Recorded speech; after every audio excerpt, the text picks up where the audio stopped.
Mga pare ko, tara po at samahan nyo ko na reviewin po natin itong ating bagong motor. Itong si all new Honda Click 125 2024, the ultimate game changer. At kung bakit po siya tinawag na pambansang motor, dahil kahit saan naman po tayong tumingin na daan, may makikita po tayo siguradong Honda Click. Before anything else, itong ating Honda Click 2024, ito po ay version 3 at meron po tayong dalawang variant na pagpipilian. At ang unang variant po is yung standard type natin at ang halaga niya po ay 81,400 at ayan po yung kanyang mga kulay. Meron po siyang Pearl Arctic White, Pearl Sylvester Gray, Pearl Crimson Red, at lastly yung Obsidian Black Metallic. So yan po ang standard type. At yung pangalawang variant, ito na po yung ating motor. Ito yung special edition type at nagkakalaga po to ng 83,900 at tatlo po yung kulay na pwede nyo pagpilian. At ito po sa atin, ito po yung Pearl Sylvester Gray at ito naman po yung Stellar Blue Metallic at syempre last yung Matte Prairie Red Metallic. So ang hirap pong banggitin ng kanilang mga pangalan. So ayan po, mamili na lang po kayo dyan kung ano po yung gusto nyo yung variant at kung ano po yung gusto nyo kulay. Then sundan po natin yung kanyang specification. Note lang po, itong dalawang variant na to, itong special at itong standard ay parehas lang po itong version 3 at parehas lang din po yung kanilang specification. Nagkaiba lang po sila sa design ng kulay ng ibang parts at sticker. So parehas lang mga pare ko.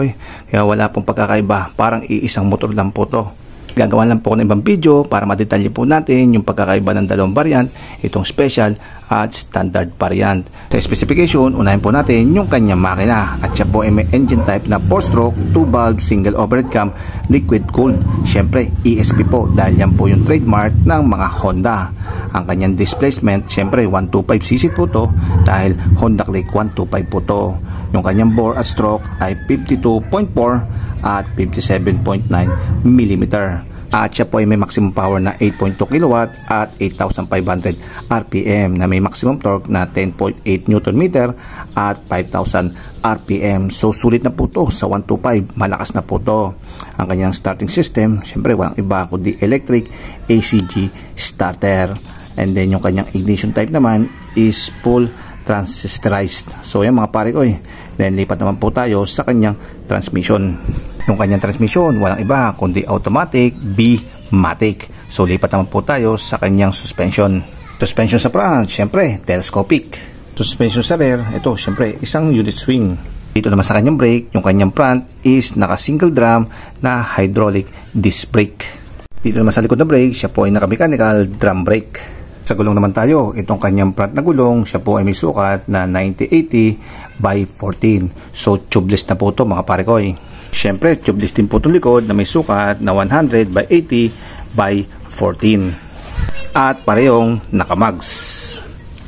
Sa kanya naman wheelbase, meron po siyang haba na 1,280 mm at yung kanyang overall dimension is 1,916 by 679 by 1,860 mm. So may kalakihan po to. Kukumpara po natin sa ating Yamaha Mio ay 125 at di hamak po na mas mabigat to dahil ito po ay tumitimbang na 112 kilogram at yung kanyang seat height ay 769 mm at yung kanyang ground clearance yan sa baba is 131 mm. Fuel tank capacity is 5.5 liters. So malakalaki na po yan mga pare ko at matagal-tagal pa po kayo bago maggasolina. At yung kanyang fuel system, walang iba kundi PGM FI. Since na FI po siya, syempre matipid po siya sa gasolina. Kaya ang kanyang fuel consumption is 50.3 kilometers per liter. So sulit na po yung mga pare ko Pero pag ito po ay binibirit nyo na, ang average niya po is 46 km per liter. At lastly, yung kanyang battery ay 12 volts 5 amps. Sir, ang galing-galing nyo naman. Bakit alam na alam nyo po yan? Paano hindi ko po malalaman yan mga pare ko dahil meron po akong kopyahan. So ayan Kaya lahat po ng sinabi ko ay tama. Ayan At ito na po yung mga nakikita natin na kanyang features. Ito pa po yung ibang features na hindi po natin kailangan ng kodiko. Tulad po nitong kanyang box. Ito, kitang-kita naman po natin. Malaki po siya at kasyang-kasya po yung isang helmet.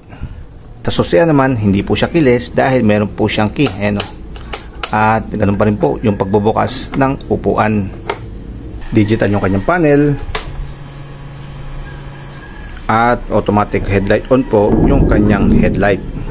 Kung makita nyo, nakailaw na po siya at LED po yung kanyang mga ilaw.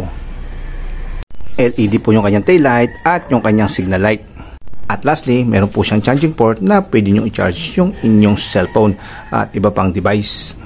At yan po mga pare ko, yung ating Honda Click na special edition na kulay gray. At kutan po natin ng 360 degree. Ayan.